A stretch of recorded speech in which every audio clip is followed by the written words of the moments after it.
Catherine and Frederick.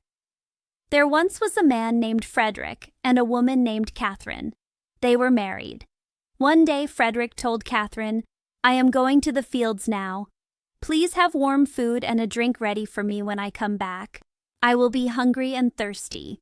Catherine said, "Okay, dear Fred. Go, and I will make everything ready."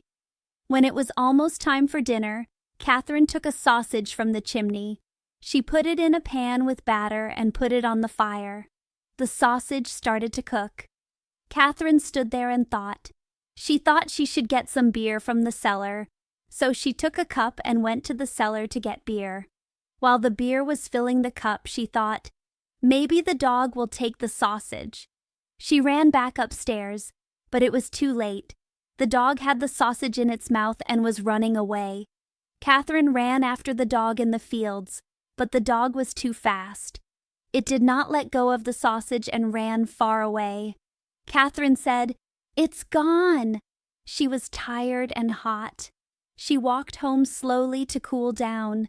Meanwhile, the beer in the cellar kept flowing from the barrel. Catherine forgot to turn off the tap. The beer filled the cup and then spilled all over the floor of the cellar. It all ran out. Catherine saw the mess when she came to the top of the stairs.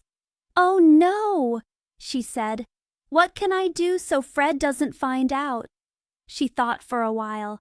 She remembered there was a bag of malt in a corner from making beer before. She would put it on the beer.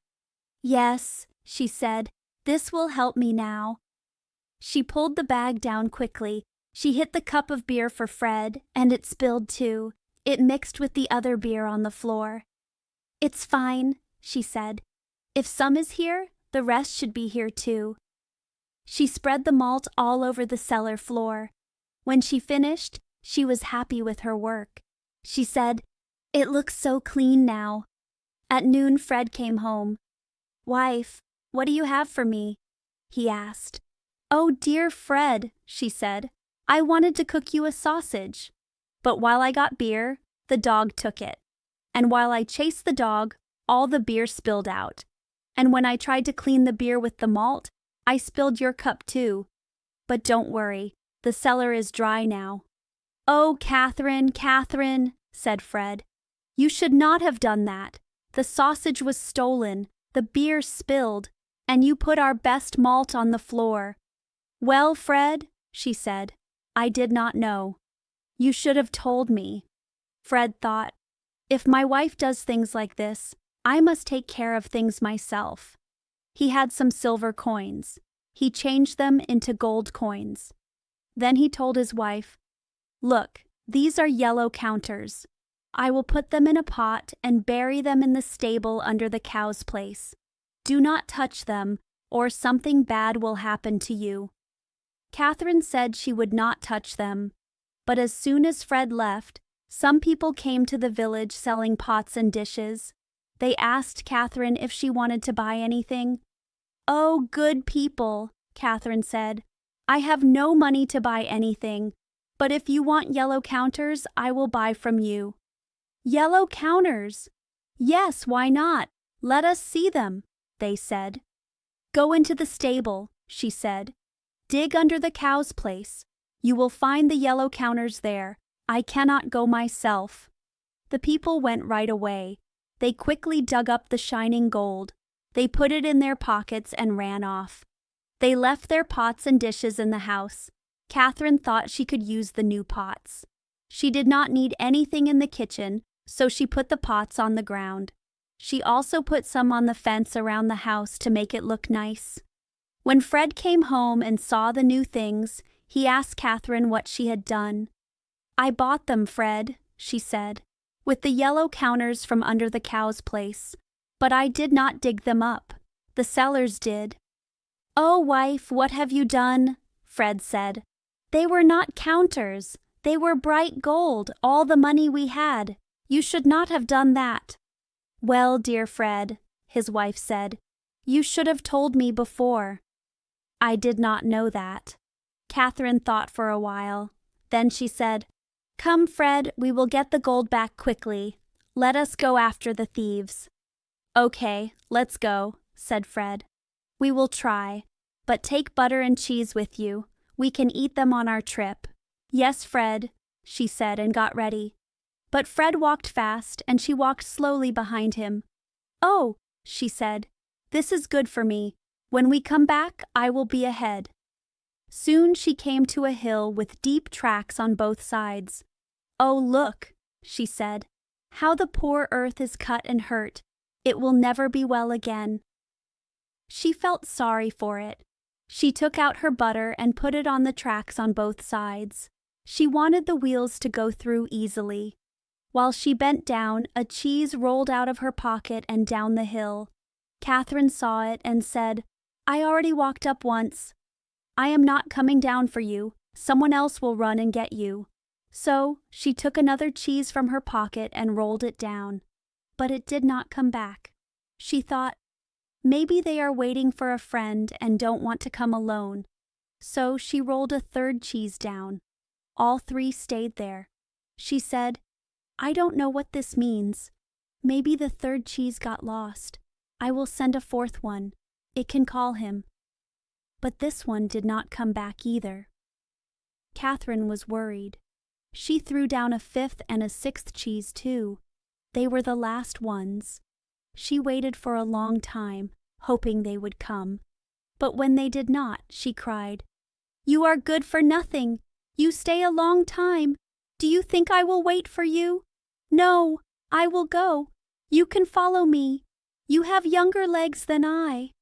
So Catherine walked on and found Fred. He was waiting for her because he needed to eat. "Now," he said, "give me what you brought quickly." She gave him dry bread. "Where are the butter and cheese?" her husband asked. "Oh, Fred, dear," she said, "I put the butter on the tracks." "The cheeses will come soon. One rolled away, and I sent the others after it to call it back." "That was silly of you," said Fred, "to put butter on the road and roll cheese down the hill." "If only you had told me," Catherine said, a little upset. They ate the dry bread together. Soon, Fred said, "Catherine, did you lock up the house before you came out?" "No, Fred," she said, "you did not tell me." "Then go back and lock the house before we go further. Bring something to eat with you. I will wait here for you." Catherine went back, thinking, Fred will want something else to eat. Butter and cheese will not be enough. I will bring a bag of dried apples and a cup of vinegar to drink." When she had these things ready, she locked the top part of the door. But she took the bottom part of the door and carried it on her shoulder. She thought the house was safe if she took good care of the door. Catherine walked slowly now. She said to herself, "Fred will rest longer." When she reached him, she gave him the door. She said, "Here, Fred, now you have the house door. You can take care of the house yourself." "Oh, my goodness," said her husband. "What a clever wife I have. She locked the top door, but she brought the bottom part, where anyone can crawl through. It is too late to go back to the house now, but since you brought the door here, you can carry it on." "I will happily carry the door," Catherine said, "but the apples and vinegar will be too heavy. So I will hang them on the door, and the door will carry them." Soon after, they came to a forest. They looked for the thieves but could not find them. When it got dark, they climbed into a tree to sleep. But just after they did this, the thieves came. They put down their stolen things right under the tree where Fred and Catherine were. They made a fire and started to share their money. Then Fred went down on the other side. He found stones and climbed the tree again to throw them at the thieves. The stones did not hurt them. The thieves called out, "Ah! It will be morning soon. The wind is shaking down the chestnuts." All this time, Catherine still had the door on her shoulder. It was very heavy. She thought the dried apples were the problem. She said to Fred, "I must throw down these apples." "No, Catherine," he said, "not now. They might see us." "Ah, but I must. They are so heavy." "Well, then do it," cried Fred. As the apples fell, the thieves said, "Ah, The birds are pulling off the leaves." A little while later, Catherine said again, "Oh, Fred, I must pour out the vinegar. It is so heavy." "No, no," he said. "That will make them see us."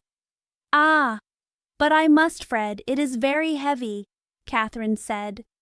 "Well then, do it," cried Fred. So she poured out the vinegar. As it dripped on them, the thieves said, "Ah, the dew is starting to fall." A few minutes later, Catherine felt the door was still very heavy. She said to Fred again, "Now I must throw down this door." "No, Catherine," he said, "that would surely make them see us." "Ah, Fred, but I must. It is pressing me so much." "No, dear Catherine, please hold it tight," said Fred. "There, it's gone," she said. "Then let it go," cried Fred, as it fell crashing through the branches. The thieves below thought the devil was coming down the tree. They ran away, leaving everything behind them. Early in the morning, Fred and his wife came down. They found all their gold under the tree. As soon as they got home, Fred said, "Now, Catherine, you must work very hard." "Yes, my dear husband," she said. "I will go to the fields to cut corn." When she came to the field, she said to herself, "Should I eat before I cut, or sleep first before I cut?" She decided to eat. She soon became very sleepy while eating. When she started to cut, she did not know what she was doing. She cut off half of her clothes, her dress, skirt, and everything. After a long sleep, Catherine woke up. She was half-dressed. She said to herself, "Am I me? Or am I not me? Ah, I am not myself." Soon night came. Catherine ran into the village. She knocked on her husband's window and called, "Fred!" "What is wrong?" he cried. "I want to know if Catherine is inside," she said. "Yes, yes," answered Fred. "She is certainly inside, sleeping fast." "Then I am home," she said, and ran away. Outside, Catherine found some thieves who wanted to steal. She went to them and said, "I will help you." The thieves were very happy. They thought she knew where to find what they wanted. But Catherine walked in front of the houses and called out, "Good people, what do you have that we can steal?" The thieves said, "You will cause us big trouble." They wished they had never seen her. But to get rid of her, they said, "Just before the village, the church leader has some roots in his field. Go and get some." Catherine went as they told her. She started to dig for the roots. She got very dirty with the earth. Soon a man came by and saw her. He stopped because he thought it was the devil digging among the roots.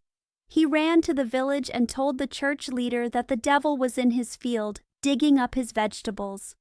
"Oh, heavens!" said the church leader. "I have a sore foot, and I cannot go out to make him leave." "Then I will carry you on my back," said the man. He picked him up. Just as they arrived in the field, Catherine stood up straight. "Oh, it is the devil!" cried the church leader. Both he and the man hurried away. And look! The church leader ran faster with his sore legs because he was scared than the countryman could with his healthy legs.